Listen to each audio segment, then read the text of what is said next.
जिसे मैं आप लोगों को बता रहा था कि security and exchange board of India, जिसको हम सेबी के नाम से जानते हैं, इस सेबी, आपको ये पता होगा स्टॉक एक्सचेंज में जितनी भी चीजें चल रही हैं वो सारा किसके कंट्रोल से चल रहा है? सेबी के। सेबी अपने पावर से इन्हें चला रहा है। और सेबी, आप अगर आज सेबी नहीं होता ना, तो हम और आप ना शेयर मार्केट में इन्वेस्ट भी नहीं कर रहे होते, क्योंकि हमें डर लग रहा होता, क्योंकि पता नहीं हम किसी कंपनी में इन्वेस्ट करते, पैसा लगाते और वो कंपनी हमारे पैसे लेके भाग जाती, तो तुम उसके शेयर खरीद रहे हो, उसके पैसे लगा रहे हो उसमें, तो सीधी सी बात है कि वो अगर भाग गई तो क्या करोगे? तो इन सब से बचने के लिए हमारे कुछ ऐसे रूल्स बनाए गए जो हमारे सेक्रेटरियल ऑडिट के अंदर में आते हैं। सेक्रेटरियल ऑडिट जो कंपनी सेक्रेटरी ही करवा रहा होता है, वो देखता है कि भैया ये कंपनी शेयर अगर इश्यू करने जा रही है तो पहले इस कंपनी का पूरा डेटा उठाया जाए। कौन है ये लोग, कहां से आए हैं, क्यों शेयर इश्यू कर रहे हो, बात समझ आ रही है? कंपनी क्या कर रही थी, क्या वाकई इनके पास प्रॉफिट है, या वाकई कोई इनके पास कोई गोल है, क्या ये लोगों ने कुछ सोचा है, क्या ये काम कर पाएंगे, कहीं ये जनता का पैसा लेकर भाग तो नहीं जाएंगे और आते ही साथ डुबा तो नहीं देंगे। देखिए, शेयर मार्केट रिस्की है, ये बात तो वो लोग खुद बोलते हैं। आप लोग कितनी बार न्यूज देखते हो या कुछ आता तो ऐड आता है बीच में, एकदम से कुछ बताते हैं कि म्यूचुअल फंड सही है, लेकिन लास्ट में होता है सब्जेक्ट टू मार्केट रिस्क। अभी सब्जेक्ट टू मार्केट रिस्क ये कौन बोलने को बोलता है? सेबी। कि भैया तुम सबको ये मत बोल देना सब सही है सही है, आ गए अपना पैसा डाल दिया सबने, सोच समझ के डाले भाई, समझ के डाले, ठीक है? इसलिए इस सेबी का क्या कंट्रोल है, क्या सिस्टम है, ये मैं आपको धीरे धीरे करके बताता हूं। ये स्टैब्लिश हो गया था अप्रैल 12 1992 में। इसका एक्ट पास हो गया था। जो एक्ट होता है वो मतलब कानून बना दिया अगर किसी चीज को, मतलब ये समझना वो सबसे ऊपर, हमारे देश में सबसे ऊपर क्या है? कानून। कानून से ऊपर कुछ नहीं है, बात याद रखना, क्योंकि मेरी तुम्हारी हमारी पावर्स जो है ना कहीं कहीं तक जाके खत्म होगी। एक सीएम की उसकी स्टेट पावर्स होती हैं, एक प्राइम मिनिस्टर की उसकी सेंट्रल पावर्स होती हैं, लेकिन उसके ऊपर भी होता है सुप्रीम कोर्ट। बात समझ में आ रही है ना? जिसकी इतनी दम है कि वो अपने प्रधानमंत्री को भी जेल में डलवा सकते हैं। अगर उनके पास कोई ऐसे केसेस तुम्हारे चाहते हैं जो तुम्हें लगता है कि भाई ये गड़बड़ है, और जज ने अगर फैसला सुना दिया सुप्रीम कोर्ट के, तो प्रधानमंत्री तो रातों रात चेंज हो जाएंगे। इनको उठाओ जेल में डालो। बात समझ में आ रही है क्या? मतलब लॉ से बढ़कर तो कुछ है ही नहीं। तो लॉ इसलिए जब भी एक्ट लग जाए किसी के वर्ड के अंदर, जो पूरी लाइन लिख रहे हैं और उसके आगे एक्ट लग जाए, समझ जाना बहुत पावरफुल चीज है भाई ये। और एक सीएस हमेशा उसको ही पढ़ता है। आपको वेरियस एक्ट पढ़ाए जाएंगे, अभी अभी आपकी शुरुआत है।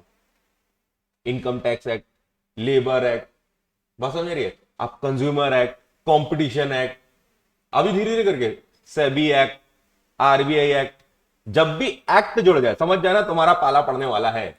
समझ गए क्या? और कुछ चीजें हैं जो तुम्हारे तुम्हारे लिए नहीं है। अब जैसे जो सिविल केसेस होते हैं उनमें जो होता है उसमें आपका है थोड़ा बहुत पोर्शन है, वो भी आपको बताया जाएगा क्योंकि जरूरी है। क्योंकि एक आप बोलते हैं ना, एक सीएस इतना नॉलेजेबल होता है कि उसको लॉ का भी नॉलेज हो जाता है, तो लॉयर के बराबर उसको नॉलेज रहता है, ठीक है? और इनफैक्ट कॉर्पोरेट में उसको ज्यादा रहता है, कंपनीज में ज्यादा रहता है। तो आप लोग को ध्यान रहना, जब भी कोई एक्ट वाली बात आ गई तो आप और याद रखना, एक जनरल जो लॉयर होता है और एक जो कंपनी सेक्रेटरी होता है, इन दोनों में अंतर ये है क्योंकि तुम ये नॉर्मल वाले नहीं है जो झगड़े हो गए उसमें आए हो उसमें बात कर रहे हो। बात समझ रहे हैं? ये दोनों लड़ रहे हैं, इसका डिवोर्स कराना है, इसकी मां ने इसको मार दिया, अरे लो सास बहू की खिचपेच, ये प्रॉपर्टी हड़प ली, इसने इसको वो कर दिया, इसने इसको चाकू मार दिया। बच्चा तुम्हारा ये सब काम नहीं, ठीक है ना? तुम्हारा काम थोड़ा अलग टाइप का, तुम्हारे लॉ से डील होने वाले हैं और तुम वो प्रोविजंस को ध्यान से पढ़ते हो जो लॉ में लिखे हैं, और वही चीज कंपनियों को बोलते हो भैया फॉलो करो। अगर कंपनी बोलती है हम नहीं करेंगे फॉलो, तो तुम उनको बोलते हो हम नहीं करेंगे साइन। अब करके दिखा दे शेयर इशू।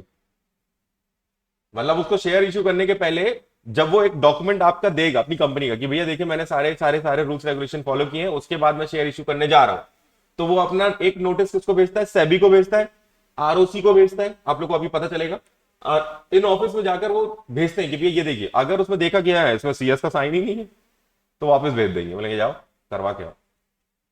अब सीएस दो तरीके होते हैं कि जो कंपनी में जॉब कर रहा है वो तो कर देगा साइन, जो उसकी यहां जॉब कर रहा है, लेकिन एक बाहर का बंदा जो प्रैक्टिसिंग सीएस है, जिसने अपना सेपरेट इंडिविजुअल खोल के रखा होगा, उससे भी साइन लेना है, तो भाई उसके पास भी जाओ, उससे बोलो भी साइन करो, वो पूरी डिटेल देखेगा, अगर उसको सही लगा तो वो साइन करेगा। और साइन करने का फिर वो उसके पैसे, साइन का पैसा नहीं, एक्चुअली तुम अगर जो पढ़ रहे हो तुम उसमें क्या है, लॉज की बातें हुई हैं, जो प्रोविजन उसमें नहीं कवर है वो तुम बोलोगे कि ये ठीक करो, ये नहीं हो सकता, ये नहीं हो सकता, इसको तुम्हें बताना पड़ेगा, पब्लिक को पहले इसको बताओ, उसके बाद तुम ये कर सकते हो। इसलिए आप लोग देखना, जब भी नए शेयर इश्यू होते हैं तो पहले न्यूज़पेपर में आता है। आप लोग अगर अभी दैनिक भास्कर में आपको कहीं नहीं मिलेगा, शायद मिल जाए तो इकोनॉमिक टाइम्स वगैरह जो होता है ना, उसमें आता है आईपीओ आने वाला है, आईपीओ इनिशियल पब्लिक ऑफर आने वाला है। 12th हमने थोड़ा बहुत पढ़ा है, लेकिन अब थोड़ी थोड़ी और चीजें क्लियर होंगी। हाँ, ऐसे का आ भी गया और धड़ाम से गिर भी गया। ठीक है, बताता हूं इसके बारे में भी। चलिए, इस यहां पर अपन लोग कुछ कुछ चीजें बताते हैं। अब आते हैं कि भैया आप लोगों को किस पे ध्यान देना है। करंट अफेयर बोलता है एसबीआई से, ये सेबी से रिलेटेड जितनी न्यूज है उस पर थोड़ा ज्यादा ध्यान रखना कि भैया वो क्या न्यूज लेकर आ रहे हैं मार्केट में।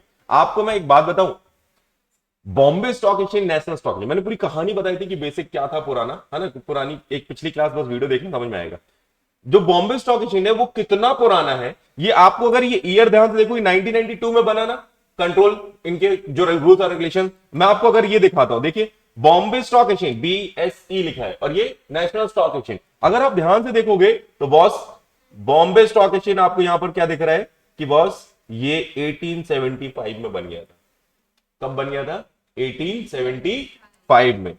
और ये जो नेशनल स्टॉक एक्सचेंज है ये बना था 1992 में। असल में गवर्नमेंट ने जो बनाया था वो नेशनल स्टॉक एक्सचेंज, और बॉम्बे स्टॉक एक्सचेंज अंग्रेजों के जमाने से चल रहा है। बात समझ में आ रही है क्या? तो कई बार हमको लगता है कि नेशनल तो बड़ा होना चाहिए, बॉम्बे छोटा होना चाहिए, नेशनल नेशनल है। बात समझ में आ रही है क्या?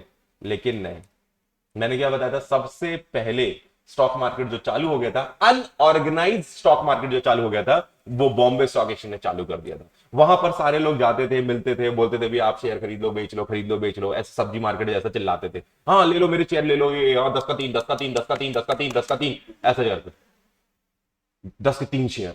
तो ऐसे चल रहा होता था मार्केट। अब देखो कितना ऑर्गेनाइज हो गया, क्योंकि भैया आप लोग अगर ध्यान से सुनोगे तो 1990 के बाद से हमारा इंटरनेट थोड़ा सा आ गया। तुम लोग के पास तो अभी 3 साल पहले ही आया होगा जियो की वजह से, थोड़ा और मतलब, बाकी तो फिर वो धीरे धीरे सर्कल होता रहता होगा। जब भी कोई डाउनलोड करा एक पीडीएफ तो गोल गोल घूम रहा है, अभी खुलेगा अभी खुलेगा, देखना खुलेगा। हम लोग के टाइम में तो ऐसे हम लोग छत पे जाके मोबाइल चलाते थे, आ जाए हमारे सामने तो मोबाइल आ ही रहा था इंटरनेट वाले। तो आप लोग को भी धीरे धीरे करके इंटरनेट मिला, तो इंटरनेट की वजह से क्या हुआ, स्टॉक मार्केट में एक अच्छा खासा चेंज आया, इसको इलेक्ट्रॉनिक वे में पूरा कन्वर्ट कर दिया गया और इनकी वॉच बहुत ईजी हो गई। इनके रूल्स और रेगुलेशंस को बहुत अच्छे से संभाला जाने लगे, क्योंकि संभाल सकते हैं आप, कोई दिक्कत नहीं है। कौन इनसाइडर ट्रेडिंग कर रहा है, कौन इंफॉर्मेशन लीक कर रहा है, कौन इसकी वजह से फायदा उठा रहा है, कौन गलत तरीके से मार्केट में एंटर कर रहा है, ये सब कुछ क्लियर हो गया। टाइम लग गया, देखो मैं आपको बता रहा हूं, यहां पर आपको बॉम्बे स्टॉक एक्सचेंज में देखोगे तो आपको कई बार ये न्यूज में सुनने को होता है सेंसेक्स गिर गया। ये क्या है, गिर गया सेंसेक्स गिर गया, क्या गिर गया? न्यूज़पेपर में पढ़ा? नहीं पता, बताता हूं। बॉम्बे स्टॉक एक्सचेंज में बहुत सारी कंपनियां लिस्टेड है, उनमें से जो टॉप टॉप 30 कंपनीज ऐसी हैं जो जिसमें ज्यादा ट्रेडिंग हो रही है, खरीदना बेचना ज्यादा हो रहा है, बहुत सारे लोग उसमें इन्वेस्ट कर रहे हैं, निकाल रहे हैं, इन्वेस्ट कर रहे हैं, निकाल रहे हैं, बेच रहा है, कोई शेयर बेच रहा है, कोई खरीद रहा है, उन्हीं उन्हीं कंपनियों के, तो वो क्या होती है, ऊपर आ जाती है। तो टॉप 30 कंपनी में वो कंपनियां होती हैं जो बहुत ज्यादा वॉल्यूम क्रिएट कर रही है बाइंग और सेलिंग का। क्या ये बात समझ में आ रही है? और ये कंपनियां कभी कभी ब्लू चिप भी कहलाती है। ब्लू चिप कहलाती है, इसका मतलब है जो जिनका अच्छा खासा रिकॉर्ड है, ट्रैक रिकॉर्ड है इंडिया में, अगर आप बात करो तो। अब आप मेरी बात समझना, तो भैया ये निफ्टी क्या है, निफ्टी का 50 क्या है? तो निफ्टी का 50 बोलता है कि जो स्टॉक एक्सचेंज में, नेशनल स्टॉक एक्सचेंज है, उसमें 50 ऐसी कंपनियां जिसमें ज्यादा वॉल्यूम हो रहा है, खरीदना बेचना ज्यादा हो रहा है। अच्छा, आप मुझे बताओ कि कितनी कंपनियां ऐसी जो स्टॉक मार्केट में होंगी, कोई भी नाम लो। रिलायंस, देखना आपको ये दिख जाएगी, ये दोनों में दिखेगी, ये निफ्टी में भी दिख जाएगा, सेंसेक्स में भी दिख जाएंगी, दोनों में दिख जाएंगी, है ना। कैसा भी हो सकता है, दोनों कंपनी दोनों जगह पे होगी, लिस्टेड होगी, खरीदना बेचना आप दोनों जगह से कर सकते हो, बॉम्बे स्टॉक में करो, नेशनल स्टॉक में खरीद लो। कभी कभी बस पॉइंट पॉइंट कुछ पैसे का मार्जिन चेंज होता है, तो वो भी नहीं होता, है ना। और बोलो, टाटा, ये भी दिख जाएगी, और बोलो, और फाइनेंस, हाँ ये भी आ ही जाती है, हाँ, और टाइटन, हाँ आ जाती है, और बोट, और जितने तुम्हारे मन में जो बड़ी बड़ी कंपनियों के नाम आ रहे हैं ना, एक्चुअली कभी ना कभी ये लोग ऊपर आ ही जाते हैं, जितनी बड़ी कंपनी, हाँ। एप्पल, ये इंटरनेशनल स्टॉक पे चले गए वापस, मतलब ये भी हो सकता है, ये भी हो जाएगा, दोनों का अलग अलग होता है। सोनी, ये भी इंटरनेशनल में चला गया। इन्फोसिस, ये इंडिया में रहेगा। विप्रो, अब मेरी बात समझने की कोशिश करना, एक होता है इंडियन मार्केट, एक होता है इंटरनेशनल मार्केट, तो स्टॉक मार्केट भी ऐसे होता है। इंडियन मार्केट के अंदर तुमको इंडियन कंपनी ज्यादा दिख रही होंगी, और इवन आफ्टर बाहर की कंपनियां भी दिखेंगी अगर वो आकर हमारे यहां परमिशन लें और लिस्टेड हो। इसका कहने का मतलब है कि Bombay stock exchange, national stock exchange ये ओपन है। भाई अमेरिका की कोई कंपनी भी आकर बोलती है ना कि हमारी कंपनी के शेयर, एफबी मतलब कि ये बोल रहा है कि जैसे मान लीजिए कि फेसबुक ये आता है, बोलता है मेरे को अपने शेयर इशू कर, तो हम बोलेंगे आइए हमारे बॉम्बे स्टॉक एक्सचेंज में लिस्टेड हो जाइए, अगर आप हो जाएंगे तो हम आपके शेयर इशू करेंगे। तो मतलब वो आएंगे पहले हमारे यहाँ क्या करेंगे, बॉम्बे स्टॉक एक्सचेंज या नेशनल स्टॉक एक्सचेंज में अपने नाम को एंटर करवाएंगे, तब तो वो लिस्ट में दिखने लगेंगे। तब तो वो क्या होगा कि भैया ये अब दिखने लगे हैं, अब लोग बोल रहे हैं कि हाँ इसके शेयर आ रहे हैं तो वो खरीदेंगे, तो उसके थ्रू वो लोग जाते हैं खरीदते हैं। हमको भी अगर जाना है बाहर, अब रिलायंस ने बोला था कि भैया उनको शेयर इशू करना है, तो वो अमेरिका पहुंचे, तो अमेरिका किसी को ऐसे अलाउ नहीं करता, मतलब अरे नहीं कौन सी कंपनी है दिखाओ पहले क्या है ये। अब हमारी बहुत सारी कंपनियां आ गई वहां पे लिस्टेड हो गई, पहले तो हमको भाव ही नहीं देता था। आप लोगों ने 11th में कभी जीडीआर पढ़ा होगा, ग्लोबल डिपॉजिटरी रिसिप्ट, है ना। एक होता है इंडिया के अंदर से अंबानी जी ने पैसा उठाया और अपना बिजनेस चलाया, और एक होता है जब आप ग्लोबल जाते हो इंडिया के बाहर।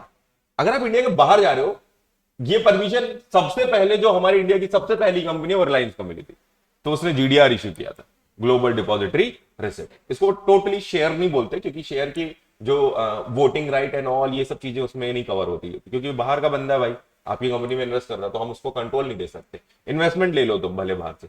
तो रिलायंस पहुंची कहां, अमेरिकन स्टॉक एक्सचेंज के पास, बात समझ रहे हैं। वहां गए, उन्होंने बोला कि भैया हमारी कंपनी को लिस्टेड कर लीजिए, क्योंकि हम अमेरिका के लोगों को जानते हैं, वो हमारी कंपनी को जानते हैं, वो हमारी कंपनी में इन्वेस्ट करेंगे। जैसे वो इंडिया में आते हैं तो भैया आपको भी भरोसा ना, यूट्यूब पे गूगल पे आपको भरोसा आ रहा है कि भैया एप्पल पे भरोसा आ रहा है, आपको फेसबुक पे भरोसा आ रहा है, आप लेना चाहते हैं उसके शेयर, तो आपको रोकेगा नहीं कोई, पर वो क्या कर देंगे, स्टॉक एक्सचेंज में हमारे लिस्टेड होंगे और हम भी उनके शेयर। लेकिन ये सब इतना आसान नहीं है, इसमें डॉक्यूमेंटेशन है, लीगल वर्क है बहुत, और इसके लिए बैठे हो आप। क्या ये बात समझ में आ रही?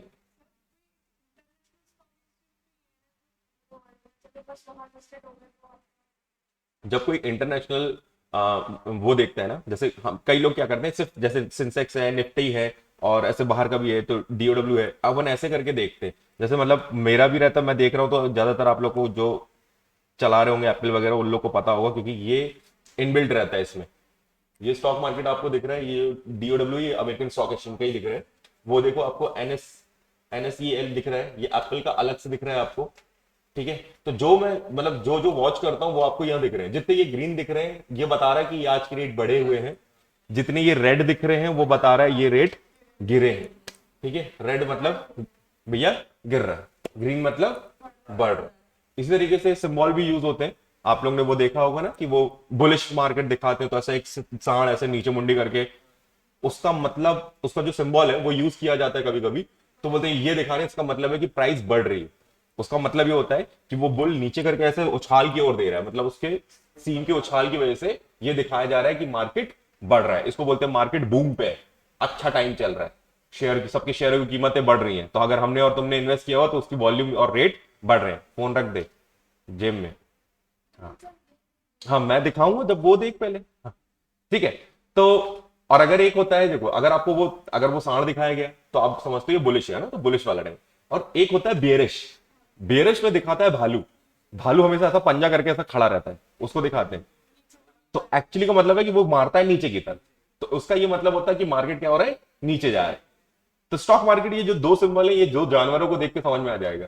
अगर कभी भालू को दिखाया जाएगा तो समझ जाना मार्केट नीचे की जाएगी, इसको बेरिश बोलते हैं। बेरिश मतलब मार्केट गया। इसको डिप्रेशन पीरियड भी बोलते हैं कि भैया यहां पर क्या हो रहा है, सबके मार्केट के शेयर सबकी कंपनियों के डूब रहे हैं।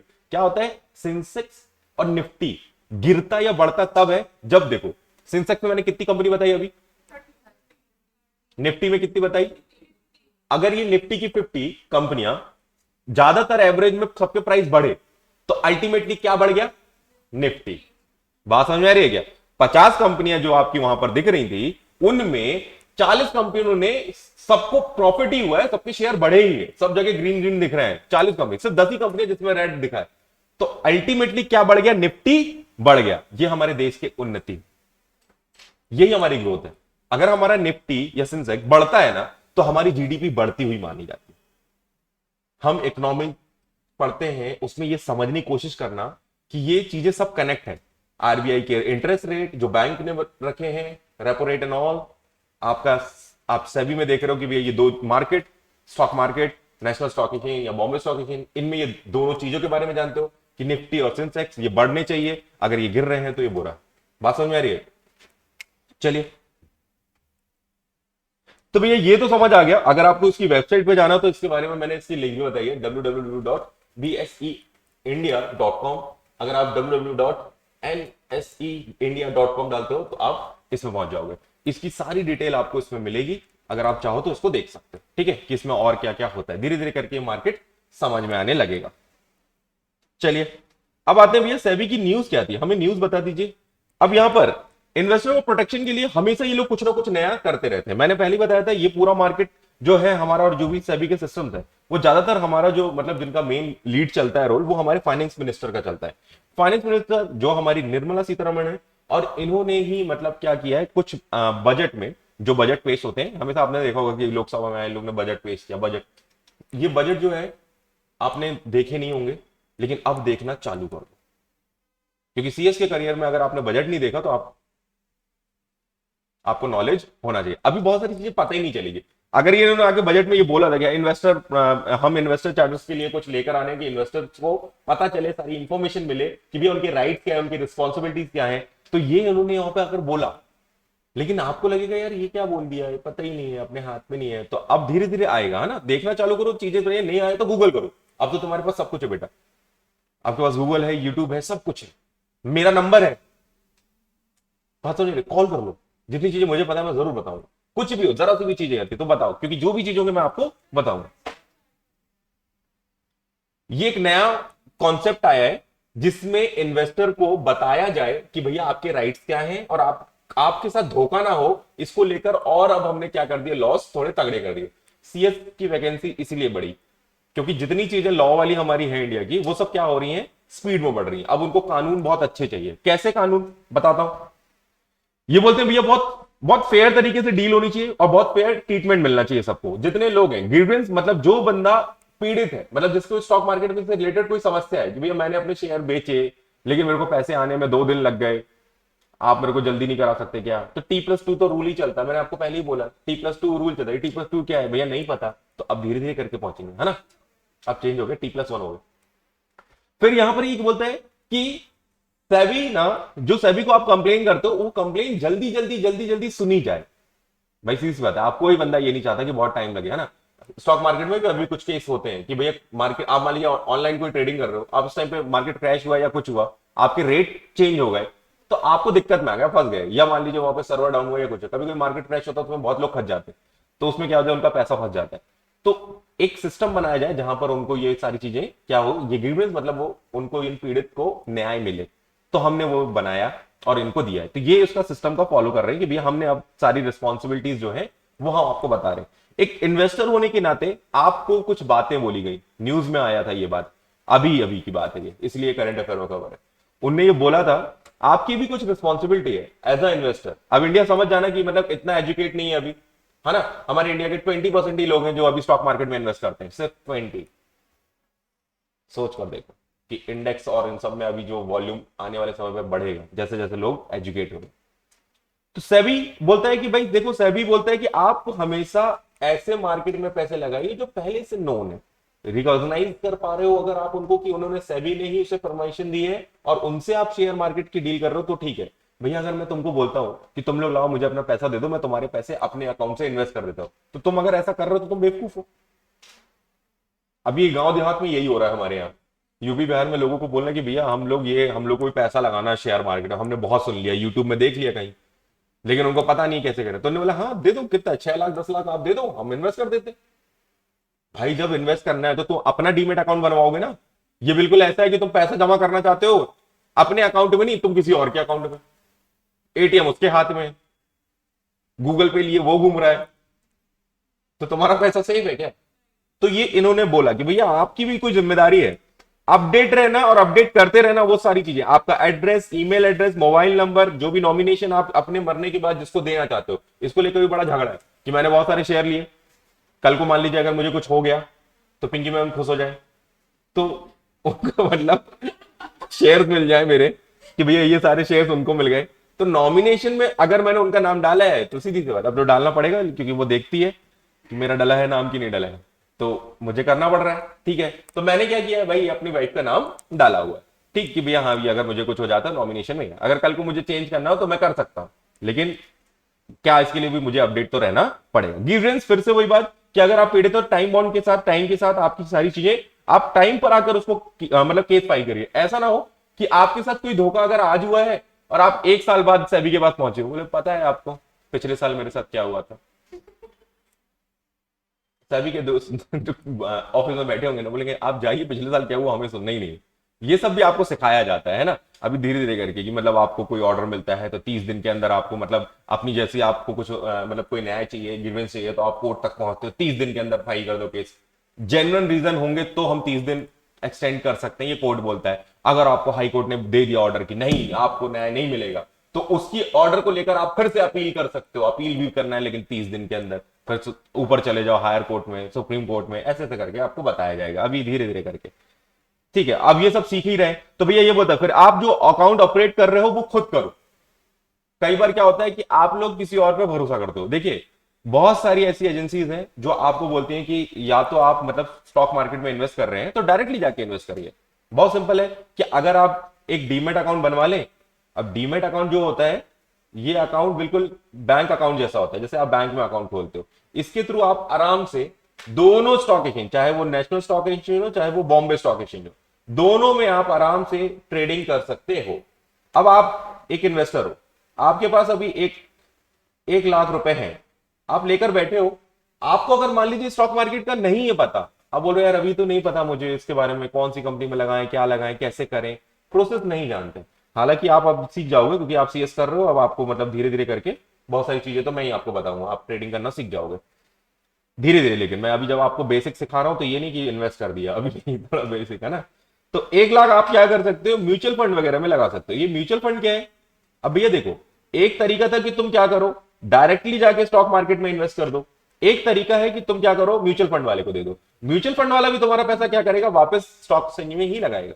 पर म्यूचुअल फंड में क्या होते हैं, कुछ प्रोफेशनल बैठे होते हैं जिन्होंने प्रॉपर एमबीए किया हुआ है फाइनेंस से, सीएस किया हुआ है, कंपनी सेक्रेटरी भी होते हैं इसमें जो लीगल कंपनी के बारे में जानते हैं, सीए हैं, कुछ फाइनेंशियल एनालाइजर्स हैं जो डेटा इंटरप्रेट कर लेते हैं। ये सारे लोग बैठे हुए हैं जो इन कंपनियों में एज अ जॉब इन्होंने ज्वाइन किया हुआ है। और ये म्यूचुअल फंड कंपनियां क्या करती हैं, सबका फंड लेती हैं कि भी आपने 1 लाख रुपए दिया, आपको बोला कि ठीक है, इसलिए वो बोलते हैं सब्जेक्ट टू मार्केट रिस्क, क्योंकि ये लोग अपने दिमाग से इसमें क्या करेंगे, इन्वेस्ट करेंगे। अब बहुत सारी चीजें होती है जो हमारे समझ के नहीं आती। हम जो सोचते हैं भैया हमने किसी एक कंपनी में इन्वेस्ट कर दिया, हम वेट कर रहे होते हैं कि भाई प्रॉफिट देगी प्रॉफिट देगी प्रॉफिट देगी, हम एक ही कंपनी के भरोसे बैठे हुए। पर म्यूचुअल फंड कंपनी थोड़ा सा ज्यादा दिमाग लगाती है। वो क्या करती है, आपके फंड को इस तरीके से यूज करती है कि आपको फायदा हो, क्योंकि भैया सीधी सी बात है उसका भी परसेंटेज उसी में बना है। जितना आपको फायदा हो रहा था उसका भी कमीशन उसका बन रहा होता है। तो वो कमीशन आप जितनी बार ट्रांजेक्शन कर रहे हो उसका कमीशन बन रहा है। तो मेजरली म्यूचुअल फंड जो कंपनीज होती है वो आपके कमीशन पे काम करती है, और आपके बदले का जो आपको नॉलेज नहीं है, क्योंकि आप जैसे आप पढ़ने लिखने वाले बच्चों, आप पढ़ाई कर रहे हो, अभी सपोज करो अभी आप तो कंपनी सेक्रेटरी कर रहे हो, लेकिन बाकी लोग अगर मान लो वो नहीं कर रहे हैं, वो कुछ और ही कर रहे हैं, मतलब होटल मैनेजमेंट कर रहे हैं, कर रहे हैं, तो उनको तो नॉलेज नहीं है अभी कि कंपनी के अंदर की ग्राउंड्स क्या है, पिक्चर क्या है, ये डेट और इक्विटी का रेशियो क्या चलना चाहिए, क्या है इसमें, कितना लोन है इस कंपनी पे, कौन कौन डायरेक्टर है, कौन कौन हिडन डायरेक्टर्स है, आपको ये सब नहीं, ये सब चीजें उनको नहीं। दोनों क्या करते हैं, ऐसी जगह पे भरोसा करते हैं, अब पैसा लगा देते हैं। समझने की कोशिश करना, ये ऐसा होता है कि मान लीजिए अगर इनने म्यूचुअल फंड वालों ने पैसा लगाया तो ये लोग क्या करते हैं, जैसे सपोज करो मुझे बताओ कि अभी कारें कौन सी बिकती हैं सबसे ज्यादा इंडिया में, मारुति सुजुकी, ठीक है ना, हुंडई, फिर हाँ किया, मतलब सबसे ज्यादा बोला, उसके बाद ऐसे बताओ नीचे ऐसे ऐसे करके, किया तो अभी आई इसलिए, और टाटा बोल सकते हो, चलो हुंडई हो गई, टाटा हो गया, और स्विफ्ट तो भाई कंपनी की बात कर रहे हैं यार, हाँ महिंद्रा, चलिए अब बहुत कर, इतनी तो अभी कुछ और बोल देगी ये, ठीक है। चल आगे बढ़ते हैं। तो अच्छा है लेकिन बोलना चाहिए, इससे क्या होता है ना, पता अपन को धीरे धीरे करके पता चलेगा बहुत सारी चीजें। कुछ लोग रहते हैं चुप ही रहते हैं, तो जिंदगी भर फिर चुप ही रहेंगे, कम से कम बोलकर गलत हो जाओ, कम से कम फिर इसका ये पता चलेगा हाँ ये सही था, ठीक है, वो याद रहेगा। लेकिन जो चुप है ना, वो चुप ही रहेंगे, सोते रहेंगे। फिर जब 10 की मीटिंग भी चल रही हो तो चुप ही रहेंगे। तो दो ही तरीके हैं ना आप, फिर इज्जत बचाने की बात। लेकिन अभी काय के लिए अपनी इज्जत बचानी हुई? अभी तुम कौन सी बोर्ड मीटिंग में बैठे हो? ये बात अगर तुम अपनी बोर्ड मीटिंग में कंपनी के सामने जहां तुम्हें सैलरी मिलती है तो डर लगेगा। बात समझ रही ना? क्यों यार, निकालना दे लो इनको, तो मेरे बारे में पता चल गया, समझ रहे हो ना? लेकिन अभी तो तुम क्लास में हो, अगर आज ये गलतियां कर ली तो वहां नहीं होगी। जो लोग आज ये गलती नहीं करेंगे वो वहां जाके करेंगे, ठीक है ना? तो समझ जाओ कौन सी चीज खतरनाक है। आगे बढ़ते हैं। तो भैया आपका जो 1 लाख रुपए आप अगर म्यूचुअल फंड के देते हो, तो म्यूचुअल फंड वाला क्या करता है ना, एक शेयर मार्केट का कॉन्सेप्ट होता है, कॉम्बिनेशन में खेलो। कॉम्बिनेशन में खेलने का मतलब होता है कि भाई तुमको लॉस होने के चांसेस कम कर देना, तुमको लॉस होने के चांसेस को कम कर देना। क्या भैया एक्चुअली ये पॉसिबल है? क्या कोई ऐसा कर सकता है? बेटा जितने लोग ये इन्वेस्ट करते हैं ना, तो 10 सिर वाले रावण की तरह होते हैं। एक एक सिर से तो सोचते ही नहीं, अलग अलग अलग अलग जगह से सोचते हैं। कैसे सोचते हैं बता रहा हूं। अब देखो, फॉर एग्जाम्पल के तौर पर तुमने 1 लाख रुपए जो दिए, वो तुम्हारे 1 लाख में उसको लगा कि सबसे ज्यादा भरोसा जो है वो मारुति कंपनी पर उसको हो रहा है, तो वो क्या करेंगे, तुम्हारा 50,000 पूरा पूरा मारुति में डाल देंगे। क्योंकि उनको लग रहा है भैया मारुति अगर ज्यादा कर रही तो डेफिनेटली फायदा हो ही जाएगा, एक उनका मन है। लेकिन पूरा 1 लाख नहीं डाला, दिमाग का काम किया, पूरा 1 लाख नहीं डाला। उसके बाद इन्होंने क्या किया, इन्होंने बोला कि यार अगर मान लो कुछ हुआ और मारुति को कोई कंपनी टेक ओवर कर जाए और उसको हरा दे, तो ऐसी कौन सी कंपनी है जो उसको बीट कर सकती है? तो उसको लगा हुंडई, मान लीजिए सपोज, तो वो क्या करेगा, 30,000 रुपए सीधे हुंडई में डाल देगा। बात समझ में आ रही है? इससे क्या होगा देख, मान लो तुमने दो जगह कंपनी बनाया, मारुति में तुमने पूरा चांस खेला है, लेकिन मान लो अगर इसको डुबाया किसी ने, तो यही डुबाएगा। अगर ये डुबाने वाला है तो बॉस तुम्हारे पास उसके भी शेयर थे। बात समझ आ रही? इसको कहते हैं कॉम्बिनेशन जाल। अब आगे बढ़ते हैं भैया, बाकी बचा क्या करें, 10,000 तुमने टाटा को दे दिया, 10,000 तुमने महिंद्रा को भी दे दिया। ये ऐसा कि कभी कभी छोटी चिड़िया भी बड़े छलांग लगाती है। बात समझ रहे? ऐसा कभी मत सोचना कि एक बंदा स्टॉक एक्सचेंज में एक कंपनी में लगाकर बैठा हुआ और ऐसे अगरबत्ती जलाता रहता है, बोलता भैया बढ़ जाए बढ़ जाए बढ़ जाए। अरे 0.1% चांस है। जब तक आप इसको मतलब अलग तरीके से समझोगे नहीं। अब म्यूचुअल फंड वाला इतना दिमाग कैसे लगाता है, क्योंकि भाई लोग ने, अब मेरे को कैसे पता है ये भी मैं बताऊंगा कि मेरे भी कुछ लोग हैं जो मुझे पता है, जो बॉम्बे स्टॉक एक्सचेंज में काम कर रहे हैं, सीएसई हैं, तो मुझे पता चल जाता है कि क्या क्या चल रहा है। तो ऐसे करके, लेकिन हालांकि उन लोग नहीं बता सकते ये बातें, क्योंकि ये इनसाइडर ट्रेडिंग के अंदर आ जाएगा अगर मान लो कुछ ऐसी बातें बता दें जो शेयर्स की लीक कर दें इन्फॉर्मेशन। मैंने कल ग्रुप में एक डाला, देखा तुम लोग ने? सेबी ने अभी भी फाइन लगाया है 30 लाख का एयरलाइंस पे। मैंने अभी अभी आपके ग्रुप में डाला, आप लोग ग्रुप में ऐड हो जाना तो मैं कुछ कुछ इन्फॉर्मेशन भेजता रहूंगा। हाँ, केवाईसी मतलब अपनी पूरी इंफॉर्मेशन वो करो। पूरी इंफॉर्मेशन अगर तुमने नहीं दी है तो वो केवाईसी कंप्लीट नहीं मानी जाती। सपोज करो कि मैंने तुम्हें बोला, एक फॉर्म दिया था कि आईटेक्स में एडमिशन लेना है, तो अपना नाम, स्कूल का नाम, परसेंटेज, 11 के परसेंट, 10 के परसेंटेज, ये वो सब कुछ लिख कर दो, और फोटो, साइन, आधार कार्ड। ठीक है, अब तुमने क्या किया, आधा आधा करके उसको सबमिट कर दिया, तो सबमिट तो हो गया। लेकिन उसके बाद तुमको मैंने देखा, अरे यार इसने स्कूल का नाम लिखा नहीं, इसने परसेंटेज डाला नहीं, इसने तो ये आधार कार्ड लगाया नहीं। तो मैंने तुम्हें वापस से मेल किया, मैंने बोला यार केवाईसी कंप्लीट करो, वेरिफिकेशन। अब मेरी बात सुनना इधर, मैं फिर इधर उधर हो जाऊंगा। तो यहां पर क्या हो गया, तुमने 50,000 रुपए यहां किए, 30,000 रुपए यहां किए, 10,000 यहां दी। ये म्यूचुअल फंड वाले कितना दिमाग लगा के काम करते हैं कि भैया इनमें से अगर कोई भी कंपनी ग्रो करती है तो तुम्हारा फायदा होना ही होना है, अनलेस पूरा मार्केट एक बार में ना क्रैश हो जाए। इसको बोलते हैं इंडिया के बुरे हाल। जब सेंसेक्स गिर गया, निफ्टी गिर गया, ये कोविड का समय आ गया, लोग कार ही नहीं खरीद रहे। बात समझ में आ रही क्या? अनलेस कुछ ऐसा ना हो जाए, अदरवाइज वो थोड़ा थोड़ा तुमको ऊपर नीचे करते रहे। कई लोग क्या होता है, देखो मान लो मैं तुम्हें एक कंपनी के बारे में बताता हूं, एक कंपनी के बारे में बता रहा हूं। जैसे आप बोलते हो MRF की शेयर प्राइस, गजब के शेयर प्राइस है इसके। एक शेयर इसका 6500 का है। अब मेरी बात सुनना, 67,000 का एक शेयर। ठीक है, तुमने सोचा कि भाई हमको कंपनी में पैसा लगाना है, तुमने पैसा लेके इसी में लगा दिया पूरा। एक शेयर है, अब एक शेयर तो मिलता भी नहीं है, कभी कभी 5-5, 6-6 के लॉट में मिलता है, तो इंटू 5 कर लेना, अगर 5 के उसमें मिलेगा तो। अब मेरी बात सुनना, तुम इस कंपनी में जो पैसा लगाते हो, सपोज करो कि भैया तुमने अभी इसके शेयर खरीदे 67,000 में, तुमको इसका शेयर मिल गया। ठीक है, हाँ वो ऐसे ही बढ़ता रहता है, अभी कम ज्यादा होता रहेगा। क्योंकि मार्केट अभी ओपन है ना, ये 3:30 बजे तक ऐसा होता है, 3:30 बजे तक स्टार्ट हो जाता है, 9 बजे, 8:30 बजे तक लगभग चालू हो जाता है। अगर 9 बजे से फिर ये पूरा 3:30 बजे तक चलेगा, 3:30 बजे ये सब बंद। मुंबई में बहुत सारे लोग देखना 3:30 बजे के बाद फ्री होके घूम रहे होते हैं, वो दिन भर स्टॉक मार्केट में लगे रहते हैं। एक होता है आप इन्वेस्टमेंट करके छोड़ देते हो, एक होता है इन्वेस्टमेंट करके दिन में ही पैसा कमाने की सोचते हो। इसका मतलब ये है कि कुछ लोग होते हैं जो तुम एमआरएफ के शेयर खरीदे, अब छोड़ दिया, अब बैठे आराम से देखना दिन भर में क्या हुआ, उसको कोई लेना देना, क्यों? क्योंकि वो 5 साल बाद बेचने वाला है। उसने ये सोच रखा 5 साल बाद मैं इसको बेचूंगा, मुझे मालूम 5 साल में ये प्रॉफिट देगी। 5 साल बाद उसको कोई टारगेट है, कार खरीदनी है, शादी करनी है, घूमने जाना, जो भी, ठीक है। तो 5 साल तक अगर जो जा रहा है वो लॉन्ग टर्म इन्वेस्टर है। लेकिन जो इंट्राडे कर रहा है, इंट्राडे एक होता है, उसमें आपका दिमाग बड़ा खपता है, वो सबके बस की बात नहीं, ठीक है ना। और जो लोग इंट्राडे करते हैं वो फिर बाकी चीजें नहीं करते। इंट्राडे होता है कि सुबह उठते हैं ये लोग, मस्त क्या करते हैं, 10 लाख रुपए लेके बैठ जाएंगे, ठीक है, 10 लाख सीधे। और क्या किया, जैसे देखा 10 लाख, सुबह 9 बजे उठे, देखते रहे मार्केट, जैसे थोड़ा सा मार्केट नीचे गिरा, मतलब एक एवरेज वैल्यूएशन देखी जाती है, जैसे आपको ये 1 दिन की दिख रही है, अब मैं आपको 5 दिन की दिखाता हूं, ठीक है। ठीक है, ये 5 दिन में ये कितना फ्लक्चुएशन हुआ। अगर आपको अभी ये 67,000 दिख रहा है, तो मैं 5 दिन के अंदर बताऊं ये कितना गंदा गिरा है, ये 69,000 था, दिख रहा है।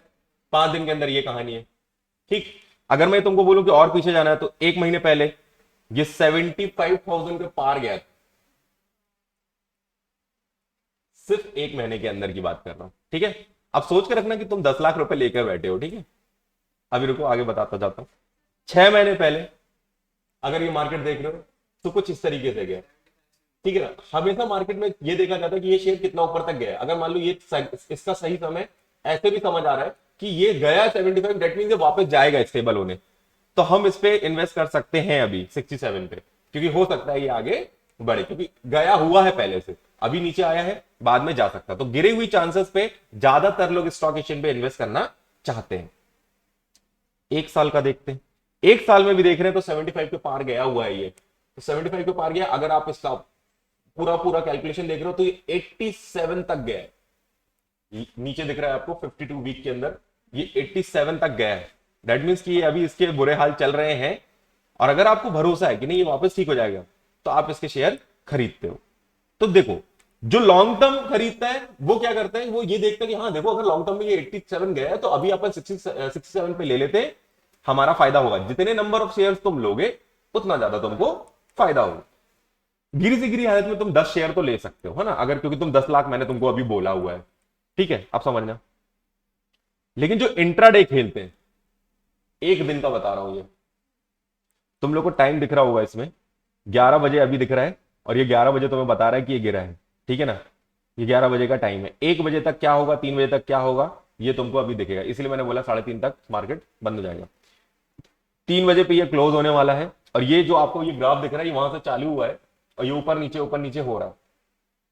थोड़ी देर पहले ये उछाल पे गया था, ये आज चालू हुआ था सुबह 67,600 पे, ठीक है ना। तो 67,000 पे ओपन हुआ है, आज की बात कर रहा हूं मैं। अब सोच कर देखो, मुंबई में कुछ लोग ऐसे होते हैं, ऐसे 10 लाख रुपए उनका बैंक अकाउंट में, आज मैं 10 लाख से खेलने वाला हूं, ठीक है। घर वाले, उनका सुबह का काम ही, सुबह उठ के चाय की पेपर लिया, 10 न्यूज़पेपर होते हैं उनके पास, हर न्यूज पढ़ रहे होते हैं कि कौन कौन सी कंपनी में क्या क्या चल रहा, क्या क्या चल रहा, क्या क्या चल रहा, न्यूज में सब कुछ देख रहे होते हैं। जिस भी कंपनी के शेयर लेने उससे रिलेटेड कोई न्यूज तो नहीं पता चली, इकोनॉमिक टाइम उठाया, पढ़ाई, अच्छा ये कंपनी की इससे डील होने वाली है, इससे डील होने, अच्छा ठीक है। उनने कहीं पढ़ लिया कि हाँ एमआरएफ कंपनी के साथ एक अच्छा डील होने वाली है किसी के साथ, बढ़िया काम है, बढ़िया अखबार, लो बंद। सुबह चालू हो गया एमआरएफ को लेकर, कुछ दिमाग में है, सुबह हुई, इन्होंने देखा 67,600 में, इन्होंने क्या कर दिया, ओपन होते ही साथ सुबह खरीद लिया। या उसको जब भी ऊपर नीचे, उसको जब भी खरीदना है, बीच में 11 बजे खरीदना, 12 बजे खरीदना, तुमको देते हो, तो उस टाइम पे रेट जो होगा खरीद लिया। जैसे इन्हें खरीदा, इसको ये क्या करते हैं, स्क्रीन के सामने से हटते ही नहीं। कुछ लोग तो 2-2, 3-3 स्क्रीन लगा के रखते हैं, क्योंकि 2-2, 3-3 शेयर वॉच कर रहे होते हैं, एक ही कंपनी में नहीं लगाते, कहो 2-2, 3 तो 2-2 स्क्रीन पे देख रहे और बैठकर देखते रहते कितना हुआ, क्या हुआ, अभी देख रहा है कि हाँ नीचे गया, ऊपर गया, नीचे गया, ऊपर गया। मान लीजिए कि 2 बजे के टाइम पे ये अचानक से क्या हुआ, 67,900 हुआ, 67,900, कितना फर्क आया, 700 से 900 हो गया। कितना हो गया फर्क, कितना आ गया, 200 का, ठीक है ना। अब 200 का फर्क आया, इनने क्या कर दिया, सेल कर दिया। अब 200 के हिसाब से उन्होंने नंबर ऑफ शेयर जितने खरीदे वो तुम क्या कर लो, इनटू कर लो। बात समझ में आ रही है? तो ये ऐसे करके दिन का कमाते कि दिन में ये कितना कमा सकते। फिर से बताओ, जब भी कोई इंट्राडे करता है तो वो क्या करता है, सुबह एक वैल्यू पे कोट करके जब उसको लगता है कि ये मार्केट शाम तक बढ़ जाएगा तो उस पर क्या करता है, अपने पूरे पैसे लगा देता है। तो सपोज करो कि मैं किसी भी कंपनी की बात करता हूं, यहां पर क्या ये बड़ी कंपनी इसलिए तुम लोग को थोड़ा सा वो भी लगेगा कि भाई एक छोटी सी कंपनी की बात करता हूं जिसमें बहुत ज्यादा पैसे नहीं लगने। तो 6,000 का हो गया, टाटा मोटर करता हूँ, ये मतलब छोटी कंपनी नहीं है जिसके शेयर की प्राइस छोटी है, ये 396 का है। तो इनने क्या कर दिया, दिन भर में कितना इनको इन्वेस्ट करना था, कब करना था, ये डिपेंड करेगा। मैं आप लोगों को चीज ऐसे बता रहा हूं कि जैसे अगर ये दिन भर में देख रहे हैं कि ये सुबह इनने उठाकर बहुत सारे शेयर इसे खरीद लिए, 100 शेयर खरीद लिए मान लीजिए आपने, ठीक है ना। 100 शेयर खरीदने के बाद अब ये क्या हुआ, शाम को बंद होते होते ये अगर मान लो 420 रुपए पहुंचा, ठीक है ना। तो अब मान लो 420 में तुम्हारा अंतर आ गया कितना, लगभग मैं बोलता हूं 20 रुपए का, चलो अंतर आया कि 20 रुपए का तुमने 100 शेयर खरीदे, तो 20 × 100 कितना हुआ, 20 × 100 कितना हुआ, 2,000, किसने बोला 20,000, 2,000 बोला, ठीक है। 20 × 100 2,000 रुपए का फायदा हुआ। क्या ये बात समझ में आ रही है? क्योंकि 100 शेयर खरीदे थे, सिर्फ 2 रुपए का मार्जिन बढ़ा और 2 रुपए तुमने दिन भर के अंदर क्या कर लिया, कमा लिया। सोच कर देखो कितना आसान लग रहा है ना। सुबह उठो, मस्त पैसा लगाओ और फिर क्या करो। हाँ लॉस भी होता है, इजीली तो बता रहा हूं। अब ये तो तुम्हारा नॉर्मल है, अब ये मैं तुम्हें अच्छी अच्छी बात बता रहा हूँ। लोग हैं दिन का 10,000 रुपए कमा लेते हैं, क्योंकि उन लोग क्या करते हैं, बहुत सारी, क्या कर लो, इंट्राडे में नहीं होता है ऐसा। इंट्राडे में आपको वो मतलब एक डेरिवेटिव होता है, वो अभी नहीं समझोगे। वो आपको मतलब बेचना ही होगा, वो आपको लॉस होगा। दिन भर खत्म होने के पहले आप इंट्राडे में खत्म करोगे। इंट्राडे ऐसे चलाता है। इन्वेस्टमेंट अलग चलता है, उसमें अगर मैंने खरीद के रख लिया है 5 साल में, तो भैया 5 साल में उसका रेट गिर गया तो मैं उसको वापस नहीं करूंगा, तो उसमें कोई दिक्कत नहीं। हाँ राकेश झुंझुनवाला, ये इंडिया का मतलब सबसे बड़ा इन्वेस्टर है, जिसको मतलब स्टॉक मार्केट में इंडिया का मतलब उसको हम मतलब ये समझ लो कि अगर स्टॉक मार्केट में वो आ रहा है, एंटर कर रहा है, तो वो क्या करता है, पहले से बता देता है कि भाई छोटे छोटे प्लेयर आज मत आना, क्योंकि आप लोग को लॉस हो सकता है, क्योंकि वो आने वाला है। और वो आता है तो बहुत बल्क से आता है, वो पूरे मार्केट को हिला देता है। इंटरडे भी करता है और उसकी वो भी है, मतलब ज्यादातर उसकी जो अभी फिक्स वाली है उनमें तो उसका लंबे समय तक चलता रहता है। और उसने स्टॉक मार्केट के दम पे इतना पैसा कमा लिया है कि अब वो अपनी एयरलाइंस चालू कर रहा है। हाँ टाइटन की वजह से, और ऐसी और टाइटन एक उसमें से वन ऑफ देम है, और टाइटन जैसी ऐसी और भी कंपनियां है जिसकी वजह से वो मतलब ऊपर आ गया है। राकेश झुंझुनवाला को अगर देखा ना हो तो ऐसा दिखता है ये। कभी ये न्यूज वगैरह में दिख जाए, इससे ये बंदा इतना सिंपल रहता है। अभी ये घर पे बैठा तो मोदी जी इनके घर गए थे इनसे मिलने, तो चाय पी रहा था। राकेश झुंझुनवाला ये गुजराती ही होगा शायद, झुंझुनवाला। ये बंदा बैठ के चाय पी रहा था मस्त, मोदी जी आए इनके घर पे, मतलब मीडिया वीडियो में प्रॉपर छपा था कि भाई मोदी जी मिलने जा रहे हैं जिस बंदे, तो सोच कर देखो उसकी क्या हैसियत होगी। आपने बैरेट बफे का नाम सुना है क्या? ये वर्ल्ड का सबसे बड़ा स्टॉक मार्केट में इन्वेस्ट करने वाला बंदा है। मतलब ये वर्ल्ड का प्लेयर वो है, और ये इंडिया का सबसे बड़ा है। बैरेट बफे नाम है उसके, उसको नेट पे सर्च करना, मैं इसके बारे में दिखा दूंगा कभी। वो वो बंदा तुम्हें मतलब वर्ल्ड के टॉप 10 में से एक है, वो आ जाएगा उसमें, वो दिख जाएगा। वो भी बहुत सिंपल रहता है। उसने अभी तक कोई नई कार वगैरह नहीं, वो पुरानी कार है उसके पास छोटी सी, वो चलता है, उसका घर भी बहुत छोटा सा है, उसमें रहता है। कोको कोला में सबसे बड़ा इन्वेस्टमेंट उसी का है, सबसे ज्यादा शेयर उसके। और खुद भी बहुत कोको कोला पीता है, बोलता है कि बहुत अच्छी चीज है, ऐसा बोलता है। और स्टॉक मार्केट के उसने मतलब बहुत छोटे से ही, मतलब उसके दिमाग में हमेशा से यही था कि उसको इन्वेस्टमेंट करना है, शेयर मार्केट में इन्वेस्टमेंट। कुछ लोग होते हैं जो शेयर मार्केट में ना उससे कीड़े बन जाते हैं, और उसमें बहुत सारी चीजें सोचते सोचते सोचते बहुत दूर चले जाते हैं। तो राकेश झुंझुनवाला भी उनमें से ही है, और बैरेट बफे भी उसी में से। उन्होंने उस समय किया था और राकेश झुंझुनवाला ने उनको भी फॉलो किया। वो बहुत सारी चीजें ऐसी बोलते हैं, मतलब बहुत अच्छी बात। उनकी उनकी बुक्स पढ़ोगे ना तो उसमें बहुत कुछ मिलेगा। उनमें ये लिखा रहता है कि मतलब बहुत अच्छे कुछ वर्ड तो मुझे मतलब कुछ ऐसी लाइनें हैं जो बहुत अच्छी लगती हैं, वो बहुत फेमस भी हैं। जिस चीज की तुम्हें जरूरत नहीं है वो चीज तुम मत खरीदो, वो तुम्हारा पैसे की बर्बादी है।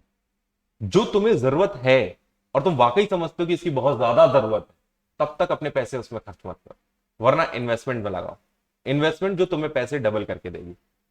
जो चीजें डेप्रिशिएट कर देती हैं उन पे पैसे मत लगाओ। ये बहुत अच्छी बात है। और कोको कोला कंपनी जैसी पे इसमें इन्वेस्ट करना मतलब भाई, कोको कोला के भी अपने भैया बहुत गजब गजब फंडे हैं उसके। आप लोगों को पता है कोको कोला की एक रेसिपी है जो बनाने की, वो मतलब दो लोगों के पास है, दोनों को अलग अलग करके दे दी गई है, और उन दोनों को एक सिटी में ट्रेवल करना मना है। मतलब ये दोनों एक साथ जा ही नहीं सकते कहीं। ये मतलब ऐसी चीज है, ये आप लोग नीचे पढ़ भी सकते हैं, उसमें देखना है। ये दो दो पर्सन है, ये रेसिपी इनके पास है, और इनको अलाउ नहीं किया गया कि एक ही जगह ये ट्रेवल सेम प्लेस पे ट्रेवल नहीं कर सकते। आधी आधी। ये नहीं, कंपनी ने ये किया है अपने उससे। अब ये भी इन लोग ऐसे घूमते नहीं हाथ में लेके, ये इनके पास है, इन्होंने सीक्रेटली करके उसको लॉक करके रखा हुआ, और वो दो चाबियों से ही खुलेगा। और फिर वो मतलब जो दूसरे के पास है वो भी, ये एक्चुअली आप लोग पिक्चरों में देखते हो ना ये सब, हॉलीवुड मूवी में, क्या यार ऐसा कुछ होता है, क्योंकि भैया ये रेसिपी ही है। अगर ये लीक हो गई ना तो कोको कोला का टेस्ट बनाने में कितना टाइम लगेगा। इस कंपनी के पास क्या है, इन्होंने इस पे कॉपीराइट ले रखा है। बात समझ आ रही है? क्योंकि मेन ये है इनका, रेसिपी जो होती है, जब भी कोई भी जैसे केएफसी है, डोमिनोज है, आप लोग ये लोग नाम सुन रहे हो ना, ये लोग अपनी रेसिपी को इंपॉर्टेंट देते हैं। जब अगर मान लीजिए कोको कोला अपनी कंपनी किसी को बेचेगा ना, कि ये लीजिए आज मैं अपनी कोको कोला कंपनी तुम्हें बेच रहा हूं, तो उसको वो रेसिपी उसके हैंड ओवर करनी पड़ेगी। अगर आप बोलोगे कि भैया इस रेसिपी की क्या वैल्यू है, तो उसकी वैल्यूएशन करोगे ना तो पता चलेगा करोड़ों में चले जाओगे। बात समझ आ रही है? जो चार्टर अकाउंटेंट होता है वो कंपनी के एसेट में लगा रहता है, asset, liability, balance sheet, profit loss. और जो कंपनी सेक्रेटरी होता है वो बिजनेस मॉडल को समझता है। वो बोलता है कि देखो बिजनेस जो तुम्हारा मेन कोर है वो रेसिपी है, रेसिपी की वैल्यूएशन ज्यादा होनी चाहिए। बात समझ आ रही है? तो वो बोलता है इसकी लीगल डॉक्यूमेंटेशन कराओ, इसका कॉपीराइट करवा के रखो। कॉपीराइट करवाने का काम तुम्हारा। बात समझ आ रही है क्या? नहीं नहीं, इन लोगों ने नहीं बनाया था। कंपनी किसी किसी को काम देती है कि भैया आप लोग, तो जो उनके सबसे ज्यादा मेनली लोग इतने ऊपर रहते हैं कि भाई, कि इनको मतलब एक रिस्पॉन्सिबिलिटी उन्हीं को दी जाती है जो कंपनी के इससे भरोसेमंद होते हैं। वरना हर किसी को अगर आप ये दोगे तो दिक्कत है। कैसे पता होगा? जब तुम डोमिनोज जाते हो तो क्या होता है, तुम देते हो, बोलते हो कि मुझे पिज्जा ऑर्डर कर दो, मैं पिज्जा दे दो। वो जो तुमको पिज्जा बना रहे हैं, तो जो उसका बेस है वो उनकी कंपनी ही अलॉट करती है उन्हें, वो गाड़ियों भर भर के उनके पास आता है वो बेस। अगर वो लोकली भी खरीदते हैं तो चल जाएगा, लेकिन उसके बाद जो मसाले होते हैं, तो तुम लोग क्या है, तुम्हें क्या लगता है वहां पे वो लोग हल्दीराम डालते होंगे, फिर एमडीएच डालते होंगे, फिर एवरेस्ट डालते होंगे, तो बन जाता होगा। उनके जो पैकेट्स आते हैं वो डोमिनोज लिखा रहता है। बात समझ रही है? उसमें सिर्फ डोमिनोज लिखा है। अब उसके अंदर क्या है, उसको निकाल का पाउडर है वो। ठीक है, अब पाउडर को तुम ऐसे बिछा दो और बताओ मुझे इसमें क्या क्या मिला है और कितनी मात्रा में मिला है।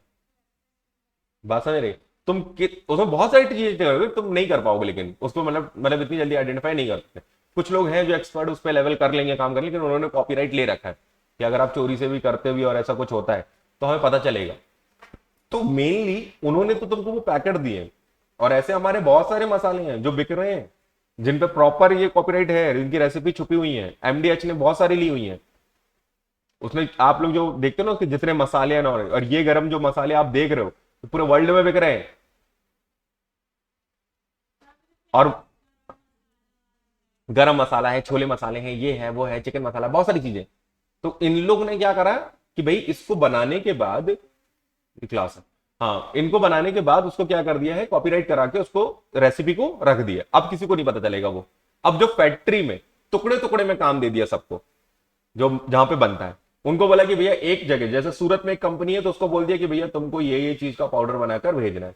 वो पाउडर बनाकर भेज रही है, वो पाउडर यहाँ से फिर बैंगलोर जगह एक और, उसको बोला तुमको इन चीज का पाउडर बनाकर भेजना है, उनने वहां से भेजा। फिर कहीं और रहती है, ऐसी दो तीन जगह, फिर उन लोग खुद एक जगह अपनी जगह पे कुछ पाउडर बना रहे हैं, और फिर एक जगह होगी जहां पर ले जाकर सबको डंप किया जाएगा, और उन सारे पाउडर्स को क्या कर दिया जाएगा, मिक्स कर दिया जाएगा। लगा लो पता। होता भी है, लेकिन इतने बड़े लेवल पे कोई हर कोई बंदा जाके कर नहीं सकता, जिसका टनों पे माल बन रहा है। मतलब उनका माल ऐसा नहीं होता कि मतलब छोटा, मतलब एक दिन में वो कहो 1000 टन बना देते हैं। हाँ मतलब बहुत सारी चीजें होती हैं, सब कुछ हर किसी के, मतलब ये जो इतनी रेस्टोरेंट से रिलेटेड बिजनेस होते हैं उनमें आपका रेसिपी ही सब कुछ है। तो आप लोग इस पे ध्यान रखिएगा, आगे जाके कॉपीराइट, पेटेंट्स, ये सब चीजें आप लोग को पढ़नी है। एक मिनट, चलिए बच्चों आज के लिए इतना ही, हाँ ऑनलाइन वाले।